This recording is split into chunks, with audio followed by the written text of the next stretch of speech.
Ya, hingga kini 68 orang meninggal dunia, 7 lainnya hilang, dan ribuan orang masih berada di pengungsian akibat bencana banjir dan tanah longsor di Sulawesi Selatan. Apa kemudian yang tengah dilakukan oleh Badan Penanggulangan Bencana Daerah Sulawesi Selatan dan juga apa saja kendala yang mereka hadapi dalam menangani bencana yang terjadi pada pekan lalu. Kami akan membahasnya dan juga langsung saya akan tanyakan kepada Kepala Badan Penanggulangan Bencana Daerah Sulawesi Selatan, Syamsibar, yang saat ini bergabung bersama kami dari Metro TV Biro Makassar. Selamat pagi Pak Syamsibar.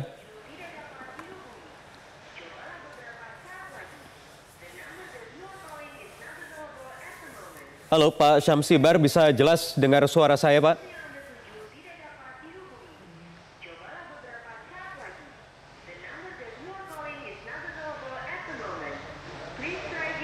Selamat pagi Pak Syamsibar. Enggak ada suara. Ya, baik, nampaknya ada sedikit kendala teknis yang kami alami dengan Kepala BPBD Sulawesi Selatan, Syamsibar, yang seharusnya sudah berbincang bersama kami dari Makassar, Sulawesi Selatan untuk kami tanyakan terkait bagaimana penanganan bencana banjir yang melanda 13 kabupaten dan kota yang terjadi pada hari Selasa pekan lalu di Sulawesi Selatan. Kami masih akan coba terus menghubungi Syamsibar, Kepala BPBD Sulawesi Selatan, mengingat kemarin sudah ada kunjungan dari Wakil Presiden Yusuf Kala ke Sulawesi Selatan untuk memberikan arahan terkait penanganan banjir. Selamat pagi Pak Syamsibar. Selamat pagi Pak Wiyoho. Ya, Pak Syamsibar, kemarin Wapres Yusuf Kala sudah datang langsung untuk memberikan rapat arahan di sana dengan rapat koordinasi dan memerintahkan langsung pemerintah Provinsi Sulawesi Selatan, kemudian BNPB dan juga BPBD untuk segera bertindak agar kejadian yang terjadi pekan lalu ini tidak kembali terulang, Pak. Bagaimana kemudian? Ya, jadi alhamdulillah Bapak Wakil Presiden berkunjung ke Sulawesi Selatan yang didampingi oleh Kepala BNPB Republik Indonesia, Bapak Menteri PUPR, Menteri Sosial, dan melakukan langsung kunjungan ke titik yang memang terdampak. Di antaranya pertama meninjau bendungan Bilik-Bilik dan mendapat penjelasan langsung dari Pak Dirjen maupun Kepala Balai Besar, serta ditindaklanjuti dengan meninjau jembatan yang runtuh, ya, yaitu di lokasi Jene Lata, Desa Tanah Karaeng, Kabupaten Goa.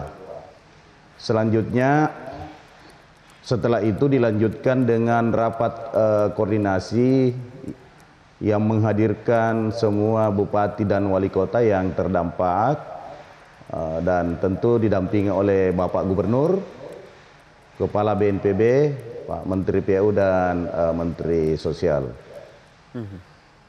Ya, kemudian apa yang akan dilakukan segera mengingat kemarin ada 2 catatan dari Wapres terkait banjir di Sulawesi Selatan. Ada 2 faktor menurut Pak Wapres. Yang pertama jelas cuaca, kemudian ada kerusakan lingkungan. Sebenarnya bagaimana Pak kondisi lingkungan di daerah-daerah yang kemarin terdampak banjir ini? Apakah benar ada hutan yang gundul, kemudian daerah aliran sungai yang tidak ditanami dengan tanaman-tanaman yang bisa mencegah pergerakan tanah atau juga bisa mengantisipasi banjir? Jadi hasil rakor, ya, yang pertama adalah melakukan kaji cepat, ya, melakukan perhitungan cepat tentang kerugian-kerugian yang dialami oleh saudara-saudara kita di beberapa kabupaten. Dan yang kedua adalah instruksi Bapak Wapres kepada Kepala BNPB untuk melakukan langkah-langkah konservasi, ya, dan tentu dilakukan oleh tim terpadu. Kita berharap segera teman-teman, ya, kedeputian di tingkat pusat untuk melakukan rakor di kementerian lembaga untuk selanjutnya ditindaklanjuti di Sulawesi Selatan, di mana di Sulsel nanti akan dipimpin oleh Bapak Gubernur, dan timnya nanti dari dinas terkait, TNI Polri, dan semua stakeholder yang ada akan dilibatkan untuk melakukan konservasi khususnya di daerah aliran sungai, termasuk tentu di hulu dari bendungan Bili-Bili yang ada saat ini. Kondisinya sebenarnya seperti apa Pak sebelum terjadinya banjir kemarin? Jadi kondisi di hulu itu kan sebelumnya itu ada longsoran ya di Gunung Bawah Karaeng. Kemudian di beberapa titik memang sudah ada peladang yang sebelumnya adalah beberapa titik-titik yang sebenarnya harus dijaga. Tapi masyarakat sudah mulai menanam beberapa titik, tapi tidak semuanya. Tapi yang pasti Bapak Gubernur ingin melakukan langkah tentu bersama dengan Pak Bupati untuk dilakukan konservasi, dan tentu ini akan dibentuk tim terpadu ya, melibatkan TNI dengan Polri, sehingga nanti akan dilakukan pengawalan secara ketat untuk menyelamatkan daerah-daerah aliran sungai yang memang sudah terkesan ya, ada beberapa wilayah-wilayah yang harusnya ditanami tanaman jangka panjang yang punya nilai ekonomis, punya nilai ekologis yang tidak apalagi mengakibatkan banjir lah ataupun longsor gitu. Karena kemarin juga kami lihat sendiri tayangan di sejumlah bibir pantai pasca banjir ini dipenuhi dengan kayu-kayu, bahkan bentuknya gelondongan begitu Pak, kayu-kayu besar yang masih berbentuk pepohonan bahkan. Apakah ini memang menunjukkan bahwa memang di hulu ini kondisinya sudah sedemikian buruk ketika terjadi bandang, kemudian hasil-hasil pembalakan liar yang diduga pembalakan liar ini kemudian terbawa hingga ke hilir. Benarkah demikian Pak? Ya, jadi justru itu dengan dibentuknya tim terpadu yang dipimpin oleh Bapak Gubernur dengan melibatkan semua kekuatan yang ada, saya kira apa yang dikhawatirkan insya Allah itu akan terpenuhi, itu akan teratasi, karena Bapak Wakil Presiden memang sudah memberikan amanah kepada Kepala BNPB Bapak Letnan Jenderal Doni Monardo untuk memimpin ini. Dan di tingkat daerah akan dipimpin oleh Bapak Gubernur dan melibatkan TNI Polri. Dengan kehadiran TNI Polri ini, khususnya Polri, itu ada law enforcement nanti di dalamnya manakala ada pelanggaran-pelanggaran yang terjadi di sana.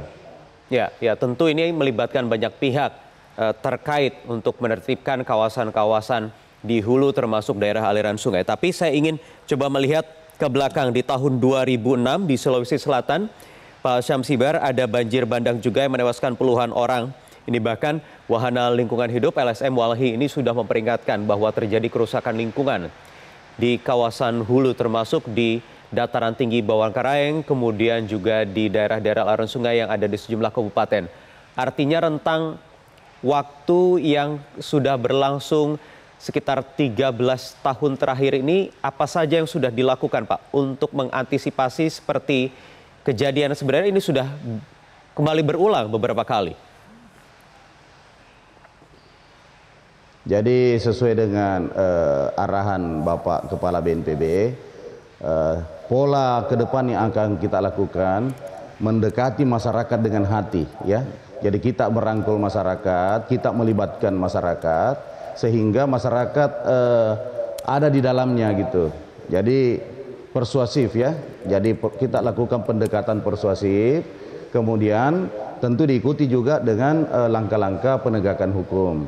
Sehingga sistem atau pola yang akan dilakukan ke depan adalah pola yang tentu terbaik untuk masyarakat kita juga. Ya, jadi edukasi Pak ya akan dilakukan, ini ditekankan oleh BNPB dan juga BPBD, kemudian pemerintah provinsi dan sejumlah instansi terkait. Ya, jadi dengan melibatkan semua stakeholder yang ada, kita melibatkan perguruan tinggi, kita melibatkan Walhi, kita melibatkan semua pemerhati di bidang lingkungan. Jadi saya kira akan kita temukan langkah-langkah yang terbaik.